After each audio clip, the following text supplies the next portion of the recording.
Man, I love this. I love South Texas. The Kansas City Royals select Blake Mitchell. Corpus Christi John Paul II are the state champions. South Texas, we're super proud of the baseball, and it's only going to get better.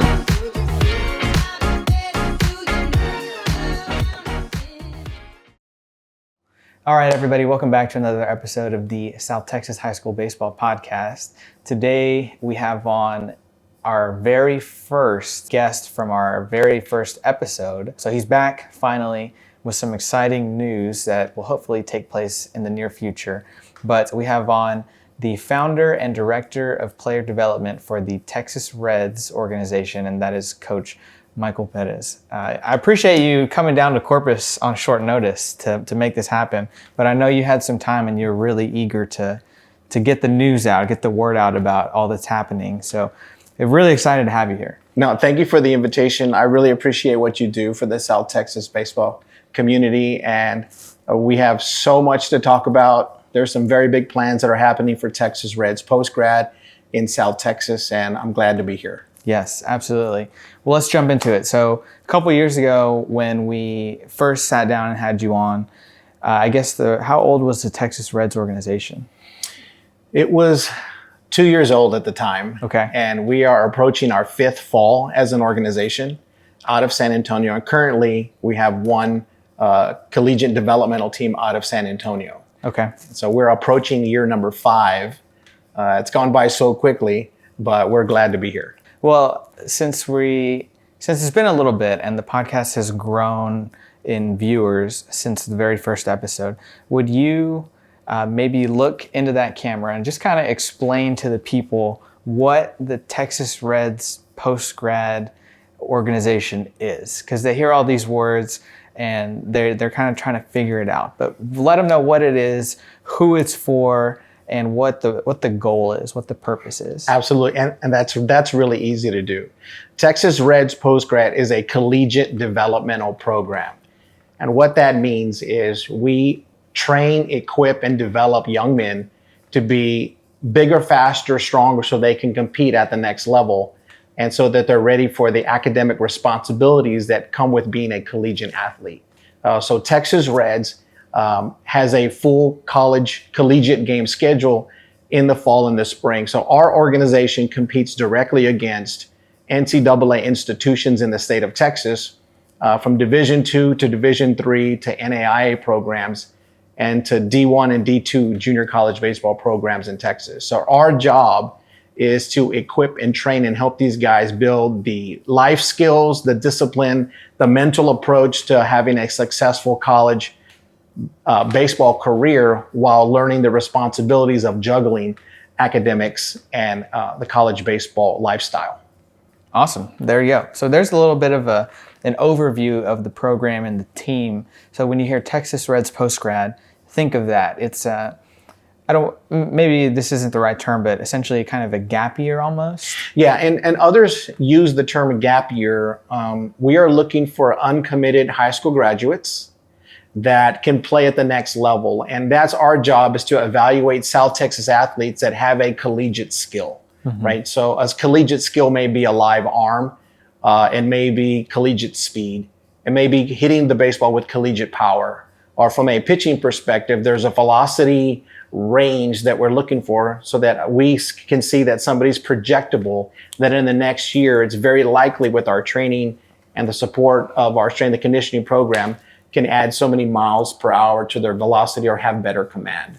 So we are right now actively receiving videos, Twitter accounts, field level accounts for guys that want to get evaluated by Texas Reds coaching staff because, one, they want to make sure that they're on our radar screen just like they are for any other college or university. Because ultimately, here we are coming to 3 or 4 weeks before the end of the high school baseball season. And we have seniors that are hungry for exposure and maybe have on their agenda certain prospect camps that they've got scheduled for the summer, hoping that somebody sees their skill level and recruits them to a college or university, whether it's here in the state of Texas or out of the state. And so our our goal here is to create some awareness to make sure that South Texas athletes know that there is a place where they can get collegiate competition, they can get training, and they're going to get coaching and be held accountable to the rigors of a college baseball lifestyle as they learn the disciplines that are required while playing a full collegiate schedule. Yeah. And so that's huge. Getting on-the-job training is essential for young men that are learning their skills or being tested at the college level. Because right now, college coaches are looking for what they call impact players. And that's guys who can come in day one and make an impact on a roster. Because college coaches right now have the privilege of choosing older, bigger, faster college baseball players. And the game of college baseball recruiting has really changed in the last 2 or 3 years. Yeah, it's no joke. So basically, in this gap year that we'll use the term, it's not the Texas Reds team is not a hobby for some high school guys who are graduating and they're like, oh, I can play baseball for a little while longer. That's not what it's for, right? It's for players that have the ability and the desire to play at the next level and are really looking for that opportunity that they may not have at that moment, but through the program over the next 2 semesters, is that correct? That's right, 2 semesters. They can potentially get an offer to go play somewhere and be recruited. So they're in that year, the players are taking classes. Is that correct? Yeah, let me explain that part. So Texas Reds recruits the best uncommitted athletes we can find. The goal for our organization is to find athletes that are serious about seeking their degree plan. Right? Their goal is to graduate. They want to seek some level of a degree, whether it's a bachelor's or a master's. And so in Texas Reds, most of our guys will go to school on a part-time basis. And part-time is defined as 1, 2, or 3 classes per semester. Okay. And when you're a part-time student and you compete through our program, you're not going to lose a semester or a year of athletic eligibility, which is huge right now. So the ability to play at the collegiate level for 2 full semesters while working towards your degree without losing a year of athletic eligibility is incredibly valuable to those who have already been in the college baseball world. Because what happens sometimes is some players as a freshman will get recruited to a school. Let's say they go to a junior college and they play just a few innings. That's all that they were going to get as a freshman.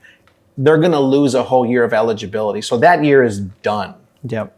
And what athletes are finding out once they get recruited is I've played a few games and now I've lost a whole year of eligibility because I had minimal playing time. So what's unique about Texas Reds is that the players that we recruit to our program maintain a part-time status academically, but get guaranteed playing time through our organization for the fall and the spring. So if our goal is a 50-game schedule to include some games in the fall and some games in the spring, to be able to be guaranteed that you're going to play every single doubleheader in the fall and the spring is golden for those that need that on-the-job training. So the strategy for Texas Reds is to ensure that our guys are enrolled to show that they can handle the rigor of academics in conjunction with a 2 workouts a day schedule like it is in the college baseball world, and then produce on the field as we compete against various colleges and universities throughout Texas. And so college coaches get first dibs on our players because they see on the field somebody who's outperforming some of the players that they've recruited for the fall. And it's very likely that our guy can get recruited after the fall or the following fall because they found a better shortstop or they found a better third baseman. Or the team that they have, the college coach is struggling with guys getting to school on time, or not being at workout on time, or missing practice, those kinds of things. So our job as a coaching staff is to make sure that these guys are being measured, and that we can give a credible character witness to what somebody's really like behind the scenes. Because all too often a college coach will recruit somebody and they're not doing their job once they get there. So as an organization, our job is to measure those character traits and to be honest with college coaches about who we have on our roster.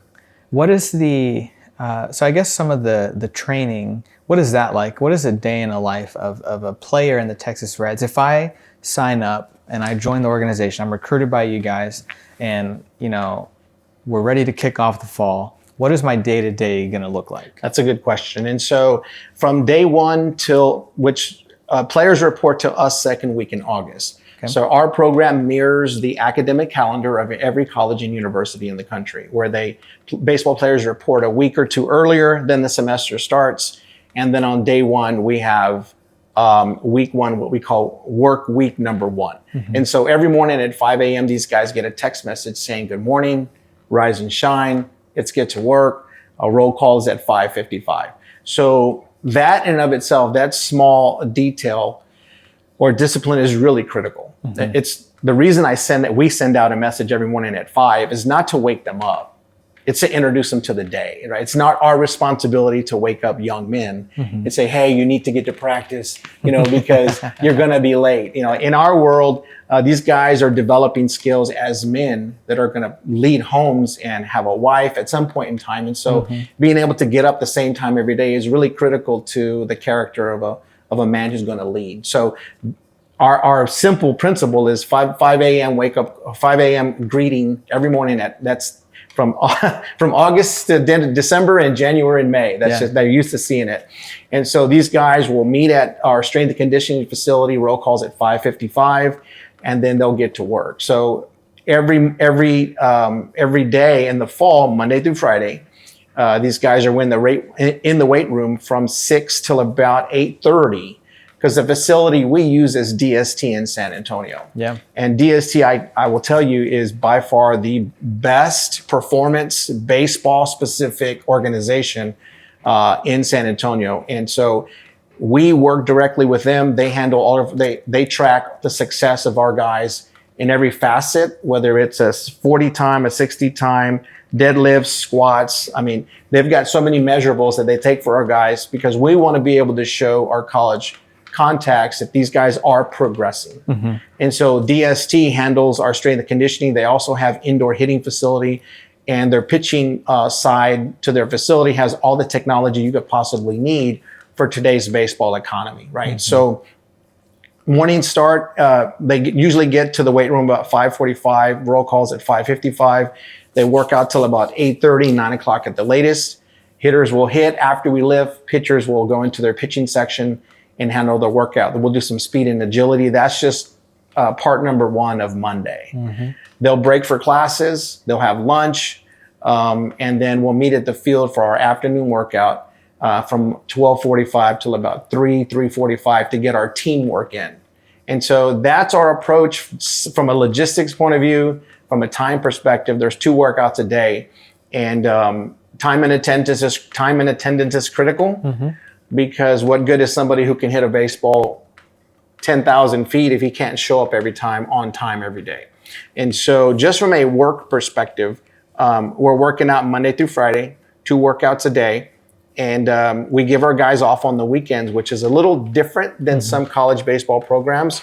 Some of our guys are working on the weekends. They're Ubering. They're working for their parents' business.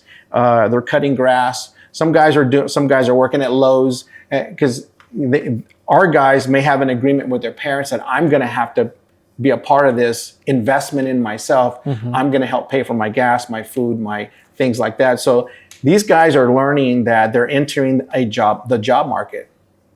As men, they're entering the job market, and they're going to have to learn life skills that are going to be essential to any job that you have. Mm-hmm. And so the day in the life of a Texas Red starts at 5 a.m. So no more TikTok until 2 o'clock or 3 o'clock in the morning. Those days are gone. Or if you try to bring that with you, it's going to affect your performance. So, and then we'll have at least 10 games in the fall. Mm-hmm. We've already have doubleheader scheduled for Wayland Baptist, Saw State, Ranger Junior College. We've got a whole list of schools that compete with us in the fall. And then in the fall, the focus is strength and conditioning, right? Adding mass to your frame, getting baseball strong. And it's DST's responsibility with their certified trainers to ensure that our guys are equipped physically to ensure that they're able to handle the rigors of the spring. Yeah. Yeah, and it's worth noting that DST, if you're unfamiliar with it, that's where the pros train. That's where the pro guys work out. So DST is doing the programming for pro baseball players. They do the programming for several junior college programs. So they're not just some gym, Right. Like a All right, just a hitting. they're not cages. just cages or something, right? These are legit guys that are certified to do at a professional level, legitimate strength and conditioning, get your body where it needs to be, get your body bigger, more in shape, healthier, right? And the staff there at DST, like you said, is responsible for that. They do a great job because the level of pros, as long as I've been going there and working with some of the guys, the level of pros has only increased. So they got to be doing something right if they're attracting more professionals to come train there. Yeah, and I think that's an exciting part to what our guys experience in the fall is to be able to see big league guys, minor league guys, Division I guys, all in the same room getting work done and getting programming done that's similar to what we're doing. That adds, there's an air of confidence these guys get knowing that we're doing the same things. I need to be as intentional as they are, right? So there is no team workout for these guys. These guys come on their own. They've got their plan. Nobody has to tell them, are you done? Are you finished? And so our guys are seeing that, and it really helps these guys understand the value of individual work ethic. That we are a team, no doubt, 100%. Everybody's on their own path, going in different directions. We have some guys who their goal is to get back to the state they came from. We have guys whose goal is to get to a Division III program. That's their goal. We have some guys, their goal is to get to a junior college program. We have a guy whose goal is to get drafted this draft season. All those things are individual based, in which is the value of our program is our goal is to ensure that everybody's on their individual plan. Right? And so in the traditional college setting, everybody's staying and want to be with their team as long as they can. For us, our goal is to get them, equip them, get them the job experience they need. And then as part of the player development, I'm the immediate contact between the college coaches in the country and the guys on our staff. Yeah. And I know the people will hear that and say, or hear what I was saying earlier about the DST and the pros, and they'll say, yeah, but what pros are training there? Well, I'll give you a couple names. Jose Trevino, Chucky Robinson. You got a lot of minor league guys. You got Dustin Sines, another Corpus native. Hudson Head. These are all guys who have been drafted or signed, and they're playing at the pro level, whether it be in the minor leagues or at the actual MLB level. So these guys are no fluke. Like, they're getting their work in. So the partnership that Texas Reds have with DST is an incredible asset to the program. It is, and I know that DST, as you mentioned earlier, is responsible for strength and conditioning to other collegiate programs in Texas. And so what that means is even college coaches recognize that there's a specialty that is required in order to get our guys bigger, faster, stronger. And under the budget constraints or even resources that some college programs have, they don't have what DST has. And I think that's an important thing, is that from a partnership perspective, we really have the best of what can be offered. Now, we're not comparing ourselves to UT or Baylor, and that's a whole nother level of resources. But as far as we're concerned, within the context of the post-grad world, we're right there with anybody else that's doing what we do. And so, one of the things I wanted to mention was that from a post-grad perspective, our design is to keep our roster smaller than others. And that's an important thing to mention, because even in the college baseball world, there's big rosters, right? And there's some good and bad to that. But our goal is to make sure that the small number of guys that we recruit get maximum number of reps. The smaller the roster, the more reps. The more players, the fewer reps players are going to get. And that's a philosophy that Texas Reds has, and that's different than others in the state of Texas. Yeah, definitely. And it's beneficial keeping the roster small. Less guys that scouts' eyes have to pan over, right? And like you said, from the reps perspective, a smaller roster is going to mean more reps for the guys on the roster. For sure. So it's a good thing. Now, where are these guys living? Are they in an apartment, or is there some type of housing? What is that situation? Yeah, so when it comes to housing, I would say right now 60% of our players are from the San Antonio area, right, which is to their benefit. They're living at home, but they are living a different lifestyle even though they're at home, right? Because they're not used to leaving at 5:15 in the morning from their house. And I've talked to dads who say, I actually see my son in the morning because dad's drinking coffee. Yeah. The son's walking out of the door with his bag going, we'll see you later, Dad. He's like, who is this? Where's that guy? Where's that guy going? He said, I'm going to go work out. I've got to get my work in. So all that to say, housing is completely the responsibility up to the player and their budget. So we have guys that live with family members. We have guys that live with their aunt. We have guys, hey, grandma, I'm in San Antonio. I would say 25% of our guys have an apartment or they share an apartment. And one of the things that we have found is when we recruit somebody from out of town, we ask them, do you have anybody we can evaluate that's like in character and work ethic that has the same abilities? And we'll evaluate them because sometimes guys come in pairs, right? Yeah. And coming in pairs makes sense if you have the same perspective on values, if your priorities are the same, right? And so guys have apartments. On our website, we'll have where DST is located, where our practice field is. Some guys find a midpoint, right? Because we don't have a campus. We're not a college. Every game that we play is at the college or university that invited us to compete. So nobody ever comes to us to compete, which is a beautiful thing because we get a chance to walk on some beautiful campuses, some beautiful stadiums, and of course, being to play in front of college coaches is invaluable in today's market. Well, cool. Now, we've talked entirely about San Antonio, but part of this exciting news that you want to talk about is another region of Texas Reds that should be coming to fruition in the near future. Now, tell everyone about that. So the good news is that we've chosen to extend our reach of Texas Reds post-grad into the Rio Grande Valley area, into the RGV community. And we have realized that as we've traveled to the Valley and been to many of the UT RGV prospect camps, that there's tons of talent that is being underexposed, undiscovered, and we genuinely believe that there's some gems in the Valley that are solid collegiate baseball players that just need a little more time to develop and mature so they can find a home after coming through our program. So we are going to be working out of Far San Juan, Texas, is going to be our practice facility. We do have our strength and conditioning arrangement established, and we're currently speaking to coaches to ensure that we've got the right leadership in place. But we already have doubleheaders scheduled for the fall of 2025 and spring of 2026 for our Rio Grande Valley team. For Texas Reds RGV will be on the map, God willing, this fall. So awesome. It's an exciting time when we tell Ranger Junior College or Wayland Baptist or Sul Ross State or Shriner or Our Lady of the Lake that we're going to have a Rio Grande Valley team. They're like, we would love to compete against them so we can see whatever talent we've missed. Yeah.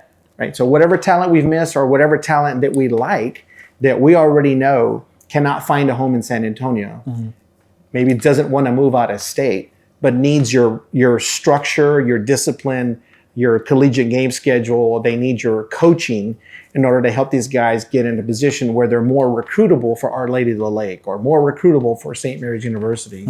And so we are fired up as we get ready to travel to the Valley to start talking to high school coaches about who are their best 2025s that are uncommitted. Yeah. And I think the other area that's really, really underserved is there's a number of college players that leave the Valley and then want to come back home, right? And there's different healthy reasons for wanting to come back home. And if it's a terrible program that you're a part of. Not every collegiate baseball program is run well, or you have coaches that are not healthy coaches, and it's not the right environment. It's just not the right environment. Yeah. Or if a collegiate athlete is injured and can't show for the summer and needs time to recover and needs to approach the fall with a little less pressure so that they heal correctly. Yeah. Like all of those situations exist in which taking the route of Texas Reds post-grad is going to make good sense for the Valley. So we cannot tell you how fired up we are to be able to start working on our logos and things that reflect the RGV area so that we can bring our team from the Valley into the rest of Texas to compete against colleges and universities. Yeah, there you go. So if you're down in the Valley, be sure to get in contact. And if you maybe if you are not someone that they're looking for, or you're a parent or a coach watching this, be thinking maybe there's someone you know or a player you know that you might want to recommend that fits all these criteria that they're looking for in the Texas Reds program. So yeah, it's going to be very exciting. Yeah, no, for sure. And we tell parents and high school coaches, you be the scout for us because you guys are at games. You know who's a standout. You know who's kind of being left behind or underexposed. You know the young men who are working incredibly hard to get themselves in a position to be recruited. And because we're bringing our organization to the Valley, we'd like to meet these guys and know a little bit more about who they are to see if they're a good athletic fit for us. Do they want to pursue a degree? That's an important part of understanding the relationship between us and the player. Yeah. Because we're going to do our part to ensure that as the coach, that's a connection with the college coaches in the nation. That's what I do. We need to make sure that these guys are degree seekers. We were talking a little bit before this, and you have all these things lined up for the RGV kickoff and this upcoming fall. It's just a matter of filling out the roster.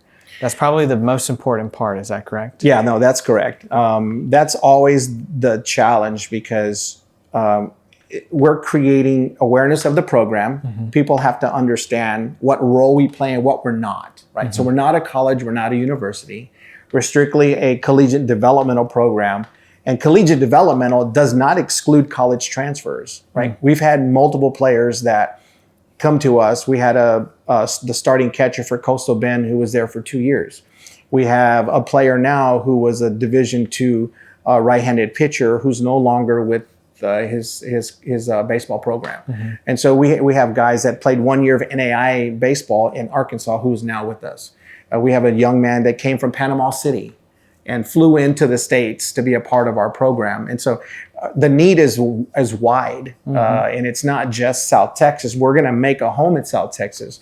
But there's a number of players that just need guaranteed playing time at the collegiate level, that need the structure and the strength conditioning of what we offer, and then need some oversight and accountability. Yeah. And so that's what they're going to get. But hopefully I answered your question. No, that's great. That's great. Yeah. Well, cool. What's been like the biggest, I guess, joy for you in all this? I mean, I can imagine in all that you're doing and overseeing not only the players and the recruiting aspect of it, but I'm sure you're just as deep, if not more, in the admin and the finance and the sponsorships and the fundraising. Oh my gosh. Like, what is that like? Oh my gosh. You know,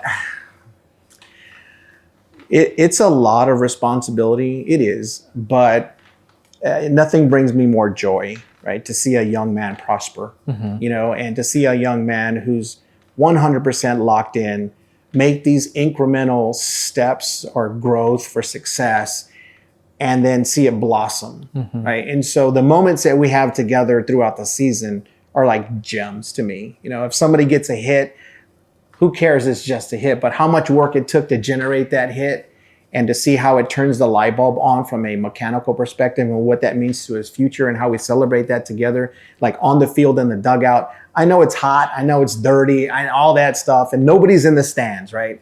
We don't have 500 people cheering us on. There's like one mom or dad that has the ability to leave work to watch us play. And then everybody else watches us online because we live stream all of our games, right? But to be able to share those moments with these guys where we score a run or we win a game, right? So, you know, those moments are really, between men, they're important because men, we need these small steps of success to give us a confidence that we can handle adversity, that we can handle challenges, that we can persevere through failure and still get the job done. And I know that, you know, baseball is an important part of what we do 100%, and you've got to perform. But if it's not baseball, you're still going to have to perform. You're still going to have to deal with these small anxieties that kind of raise up, and failure, like all these things. And so teaching men to win is like a really important part of the program. And so I get, when we win a game, nobody cares. It's not marked in NCAA standings. We're not going to be in the newspapers. There's not going to be anything on social media necessarily. The only success we've had is communicated through what we do as an organization. But to know that we experience that success together, that's golden for me. Yeah. And so, and then to get a guy signed, of course, that's a big celebration. But there's many more successes along the way. I can assure you that we as men experience together. And I call them men day one. Yeah. Right. So when I address them, it's men, it's men, it's men. Even though they're young men, they're still men. And so our job is to help them make their own personal decision to do better, to be more disciplined. And that's the fun part. It's just seeing these guys. And then, we do post-game interviews and simple things like that. And who's going to be interviewed nowadays? The schools. But I enjoy doing interviews after the game because it gives them a chance to open up their mouth and speak. Yeah. And so to hear what they have to say and to capture that moment is really precious to me. So I can go from hitting fungo to working on some social media to being on the phone talking to a college coach to doing an interview. Like, I know it sounds a little quirky because the thought of a head coach doing all those things is kind of weird. Like it is, man. Like, I'm like, what does it have to do with baseball? But because it's part of their personal journey, because it's a part of experience that with them, that's very precious to me. Yeah. And in these, I guess, 4 complete and 5th year of the organization, how many guys have gone on to play after the organization? They've had this success. Like, if you go to our website and go to commitments, I think we're like at 75 or 80 guys that have come through. And what I love about that is they're guys that were underexposed, guys that maybe had one part of their game that was lacking, power, footwork. They had a funky arm slot. They didn't have the confidence they needed. And to see that many guys signed out of that many guys who nobody wanted, like that's really big time for us because some guys may have had an offer, had some looks, and some guys had no opportunities and were not in a position to receive an opportunity because they needed to work out in that critical part of their game that over time that they would make changes for, that they would produce something that would allow them to continue their degree and play college baseball. So I can easily say at least 75 young men have gone on to play college baseball and or have received an offer that they never would have received. We had a young man that we met at A&M Kingsville, and he came up to me after the prospect camp and he says, "Coach, I need to do this. I just need to."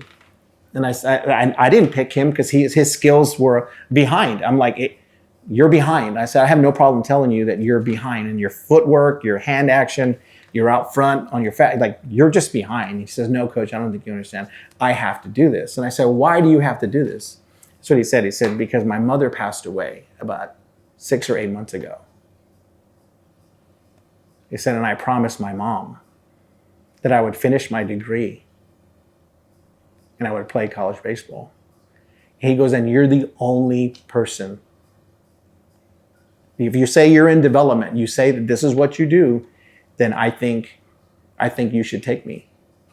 Right? He put me on the spot, right? He said, "Because this is what you say you do." I said, "Yes, it is. And I'm sorry that your mother passed away. And this is what we do. But you're really behind."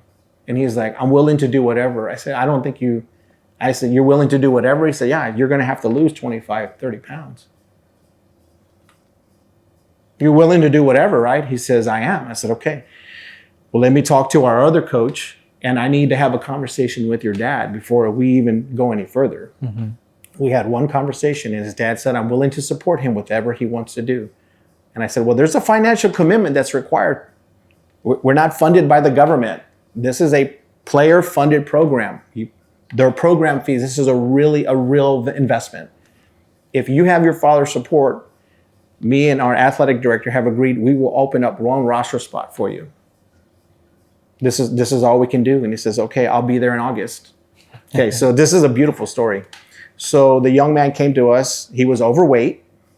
No reservation saying that. And he was pretty bad athletically. He is now at a university up in Minnesota. And he sent me a video of hitting his 4th. He never hit a home run in BP at all. The thought of him hitting a home run was like, that's not going to happen. He sent us a video the other day of him hitting his 4th home run. And he's grateful. And he's honoring what he said he wanted to do. He wanted to play college baseball, finish his degree. But that was his reason. And so we don't want to get in the way of somebody's reason, even if athletically you're not where you need to be. Because there is room for guys like that in our program, because he wouldn't fit anywhere else. You're not going to tell a college coach, hey, coach, my mom. He's going to, hey, I'm sorry for you, but I can't help you. Yeah. And so we have some flexibility when it comes to those situations, because we don't want to get in the way of what a man wants to do. And the things that he says he wants to do, we'll support him. So that's one of the stories that has just come out of. There's so many. Every semester, there's so many stories of guys in their journey. I just love to tell their stories, man. It's just amazing. That's awesome. I love that. Yeah, and nobody would have guessed. But he got an offer, and he took it. And here's the thing. It was in Minnesota. Now, out of high school, he said, I would have just ruined myself. I would have chased as many women as I could. I would have, like, all of this stuff, it would have just tore me up. But the 2 semesters he spent with us really helped him ground him emotionally. And so he realized what's required in order to live a lifestyle that's consistent with a successful college baseball player. Yeah. And without that, he said, I would have been home in 1 semester. If I would have tried to walk on somewhere. Academically, I probably wouldn't have made it at all either, because I wasn't ready. And so there's many reasons why a guy's not ready to handle the responsibility and that lifestyle of collegiate sports, plus the academic responsibility of remaining eligible and performing. Yeah. All of that is in one piece. You got to have all 3 if you're gonna sustain your degree plan with college sports. Yeah. Only 7% of high school athletes in the country get a chance to go to an NCAA institution to play college baseball. 7%. It's a small number. So we equip young men to have the right perspective on the day, and then we back them up as they work out their personal commitments. That's what we do. So there you go, guys. There's the proof that you didn't know you needed, that the program works, right? And the goal being to get the offer to play at an institution after utilizing the program. Now, the guarantee of the program is not you're going to get an offer from the school you want or your dream school, but you might get an offer from a program that is willing to take a chance on you, to take a risk on you, to recognize the work that you put in and the skills that you do have, and say, hey, we want you to come play for us. Right. And we tell these guys from day one, you have to go where you're wanted. If we want you now, then start there. Right. And then your job is to do your part so we can present you in a way that best highlights your skills and the progress that you've made, so somebody will want your academic and your athletic abilities at the end as well. And so go where you're wanted. So we had guys who never thought they would be in Minnesota that are in Minnesota. Yeah. We have guys that never thought they'd be in South Carolina because they're a South Texas guy, and they're in South Carolina or in Arkansas or in California, right? And so parents are like, you're not going to go to California.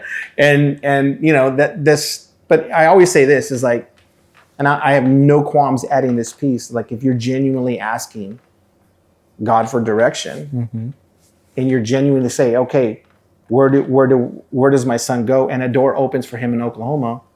Yeah. Then if God has answered your prayer, you can't say, oh, no. wait,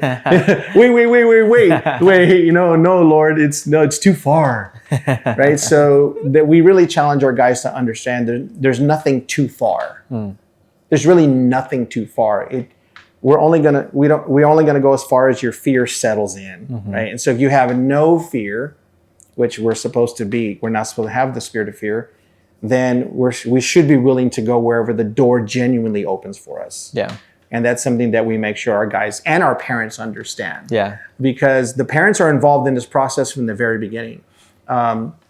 We have an app that we use, and we take video content throughout the week, and we share with parents what we're doing kind of behind the scenes, so they can see what we're doing. Yeah. Right. They've never seen an inside look as to what the workouts look like, or what are these guys doing? But we have no problem showing them, lifts and strength and tests and competitions and stuff so they can see what we do on a daily basis. Yeah. Very, very few people get a chance to get that kind of an insight.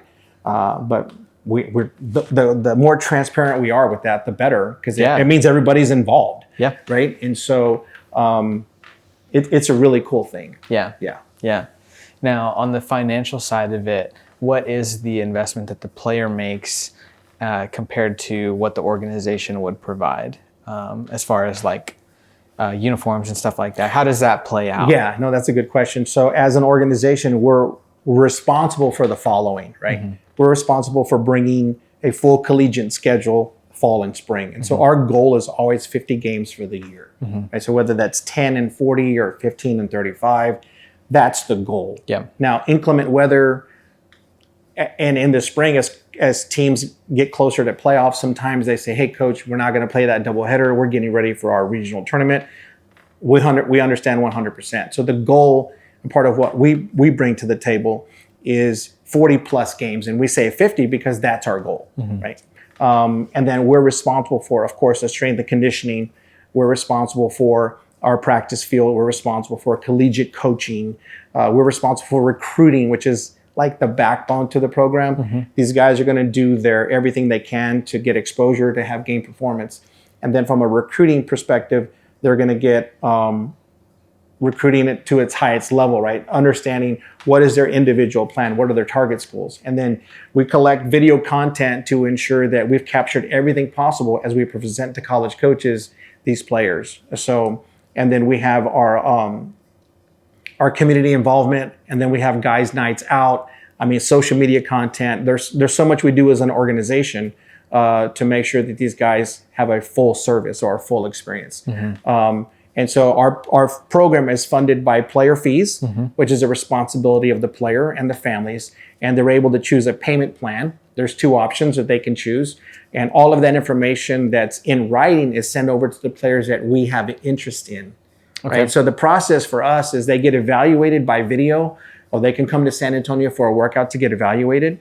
And based on their skill set, we can offer them a roster spot immediately, right? So that can happen in 24 hours. That may take a week or two as we compare shortstop to shortstop, outfielder to outfielder. We do the same thing from a recruiting perspective that any college or university does. So once we've evaluated them either by workout or video, then we'll make a decision to add them to the roster or put them on standby. Okay. Right? And so once we make a decision to add them to the extended roster spot, we'll email over the player agreement that details everything that I mentioned to you. Okay. Strength and conditioning, uniforms we do cover. We drip them out, right? Yeah. So it's our job to drip them out. Their equipment is their responsibility, right? What glove they use or what bat they use, all of that is theirs. But when it comes to apparel, that's our job to equip them from a workout perspective and from a game perspective. Okay. Right. We're responsible for travel. So travel includes travel meals, hotels, transportation, live stream of games. All of that is our responsibility as an organization. And again, as I mentioned, they have the option to choose one of the payment plan options that we have. Yeah. And we're currently actively looking for corporate sponsorship, right? That can be an important piece. We are working with a nonprofit organization in which somebody wants to help our program. In particular, they like the vision and the work that we do. And they're like, you know what? I want to support the work the Texas Reds is doing in the Rio Grande Valley. I want to support the work that these guys are doing in San Antonio. You know, if I can help with travel or food allowance. You know, we have a number of companies that we've talked to that we're waiting on responses on whether or not they want to help in some form or fashion. We have no problem dropping logos on uniforms because we understand branding is an important part of getting a return on your investment. Yeah. Right? And so with our social media following, being able to get some exposure in South Texas is going to be a good investment through Texas Reds if somebody wants to do that. Yeah. But all of the things that I mentioned are in writing in our player agreement.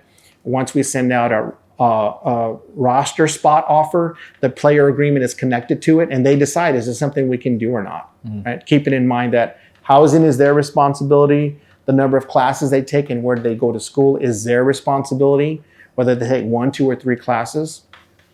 We do have a few players that came into the organization that didn't take any classes the first semester, because they had so many dual credits in their back pocket. Right? So they had 10, 15, 20 classes. They're like, I'm not in a hurry to add more classes to my academic profile. I'm actually going to work outside of Texas Reds to help with gas or food or whatever. So there's a number of ways we can do this. We want to make sure that our players understand that we are looking for players that are degree seeking. That's the culture, right? So our athletic director has a double master's. Our assistant coach has his bachelor's. I have my bachelor's. Another assistant coach has his bachelor's and working on his master's, right? So all of our guys' education is critical to the culture of our coaching staff. I want to make sure our guys know that that's our culture as well. Yeah, definitely. Outside of like a corporate sponsorship, can people just make a donation to you guys? Are you kidding me? For the people, for the rich folks listening, or they found some extra change in their wallets? No, we will gladly accept any help that we get. Sometimes we'll do a marketing flyer that says travel meal sponsorship, and there's a QR code, and we'll launch it out. Like if we have a doubleheader in Galveston, and we'll say $250 travel meal sponsorship, and I'll get a phone call. Hey, coach, I'm going to do the Zelle and Cash App or whatever. Send you guys $250 so you guys can. Not that we're not going to eat, but we're going to eat. Yeah. But the $250, man, it just allows these guys who eat like absolute animals. I bought like 15 pizzas. I was like, guys, does this ever stop, man? These guys are. And I know pizzas are probably not the most nutritious thing to eat after a game, but there's still 18 and 19-year-old guys that love pizzas. They're just burning it off. But now, for sure, we have an oil and gas company out of West Texas that sponsored our jersey tops. Okay. So it was $1,000 investment, and we dropped their logo on a sleeve. And every time we shot video at DST, we would start with the logo, pan out, and so get them some exposure. Do they really need the exposure? Probably not. But it's our way to ensure that the intent is reciprocated, right? Yeah. So they made an investment; they're going to get the exposure. That's our commitment, whether they need it or not. Yeah. And so, if anybody wants to help in any form or fashion, I spoke to a gentleman the other day who was in the medical field, and they have multiple offices throughout South Texas. He's like, "We love what you do.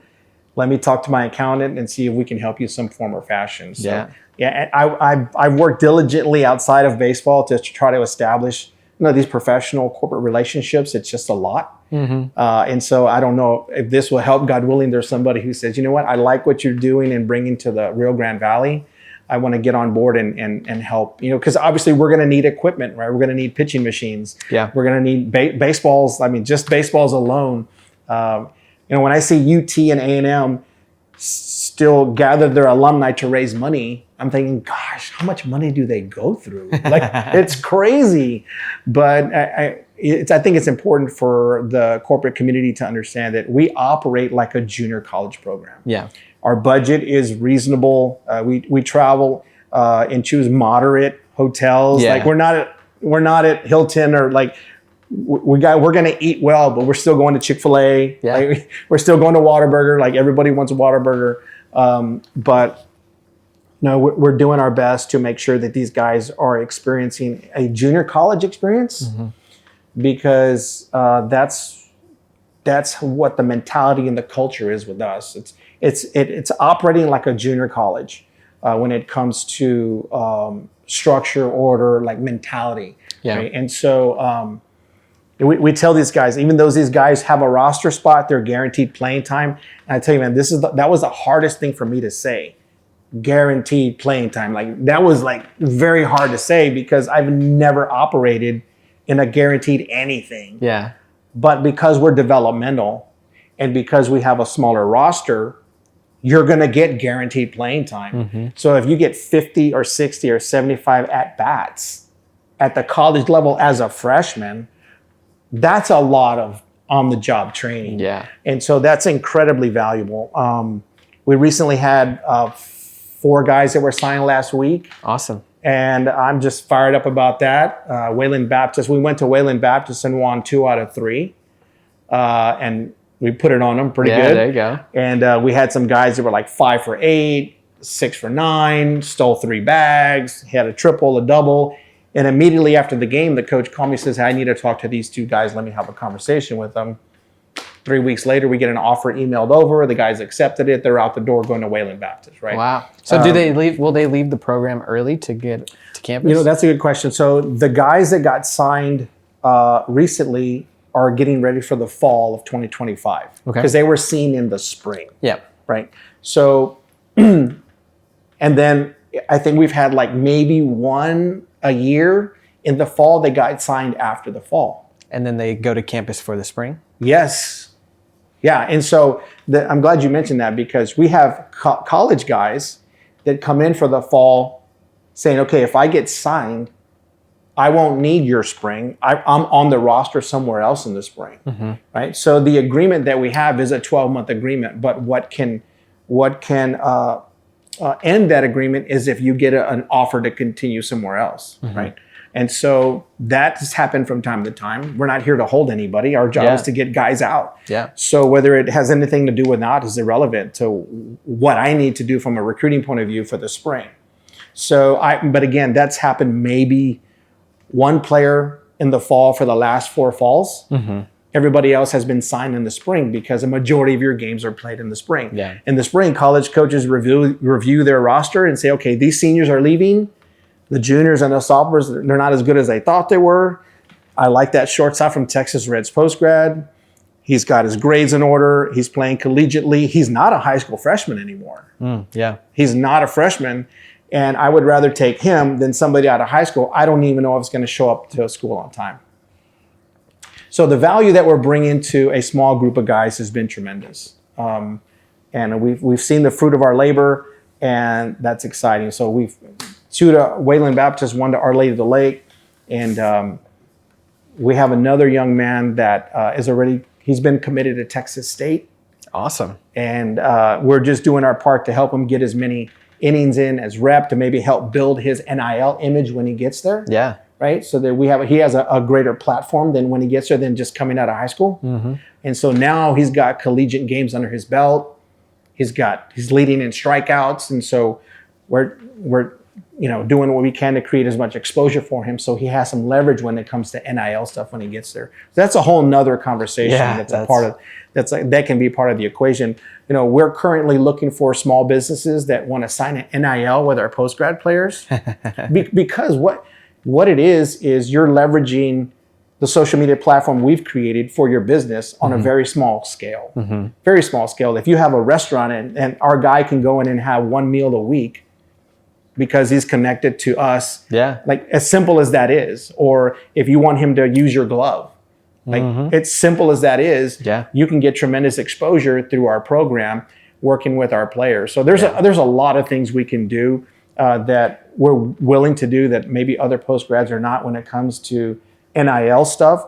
You don't have to be a Division I player to have an agreement with a local business to promote them. You don't have to be at Texas UT Longhorns to endorse somebody locally. That's a smart move from a marketing perspective.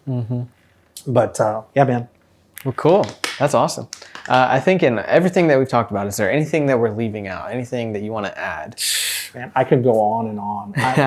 I'm serious. I can go on and on. But I think right now the reality of high school baseball coming to an end is starting to creep in. Senior prom, prospect camps. Who am I going to play for in the summer? All of the baseball side of that is because you're not committed yet. And if you're a 2025, it's almost over in a large sense. Like, it's time to put down your glove. It's time to go to school only and become a student. And some guys don't know how to do that. They don't. And some guys are not supposed to. And so our job is to find the guys that are 100% committed. I'm going to continue to play college baseball. If nobody offers me, I need to consider Texas Reds as an option, but it will require some humble pie. Because everybody says, I'm going somewhere. And because we're a new organization, because people may perceive us we're not a college, so why would I go there?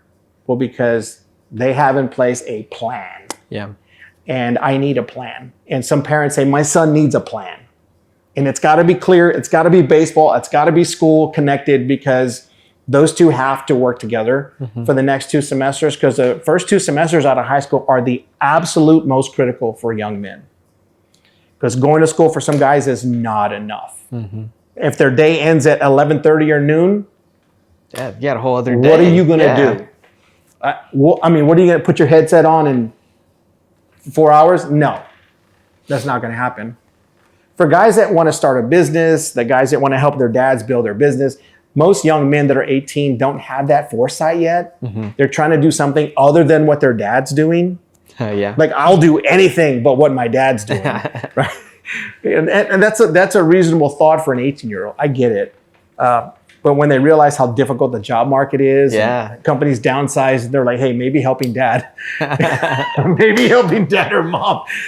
So in the gap of that, these guys need to have a disciplined, structured approach to their day. Yeah. And we want to make sure as an organization that we're meeting that need, because that's what's required to be a collegiate student athlete that has success. And so, some parents are grateful that it's baseball related, but some parents are like, I don't really care. This guy needs to do something. Yeah. And he's gonna do this because we're gonna have good leadership and men in place to be good examples. And sometimes young men need that along with what their fathers are doing to help round them out. Yeah. And make sure that their head's on straight and they're being held accountable and think, because the first 2 semesters, man, can go really bad or they can go really good. Yeah. And so that's an important part of the role we play in that gap year that you call. Yeah. So, yeah. But we are fired up for the fall, and we're fired up for a Texas Reds RGV to be able to take a team out of the RGV to Ranger College and show up.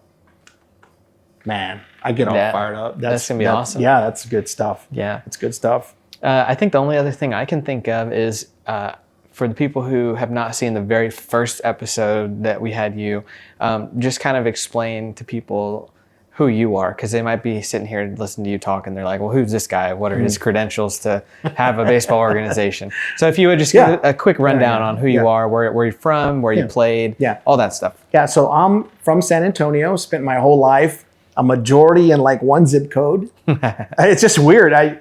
Growing up back in the day, you lived and played in little league, and elementary, middle school, high school was all within one zip code. And I spent most of my life that way. I didn't know any different. We didn't travel as a family. It was just, that's the way it was. And so I went to John Jay High School and graduated in '88, a long time ago. And I played high school baseball and high school football there as a quarterback, shortstop, and then got recruited to St. Mary's University and played college baseball for Charlie Meagle at St. Mary's University from 1988 to 1992.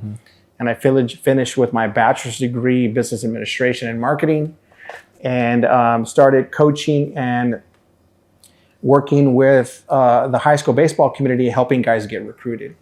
And so I worked at 2 private schools on the coaching side. I was a head baseball coach for a few years, assistant baseball coach to my brother for a number of years. Nice. I had the chance to play, and this is a rather unique story in this sense, is that when I was a senior in high school, both of my brothers had already been recruited by St. Mary's University and were already playing college baseball at St. Mary's.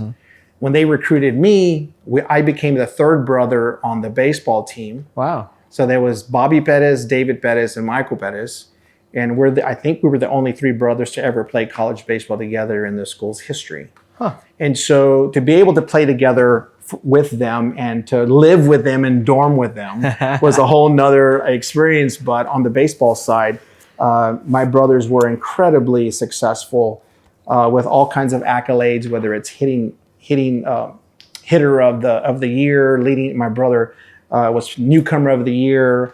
My brother David got drafted by the Texas Rangers and with the Texas Rangers out of St. Mary's for about 7 years. Wow. My other brother was a junior JUCO All-Star. Like, these guys were just lights out. And so there was a lot of baseball in our teenage years and early 20s.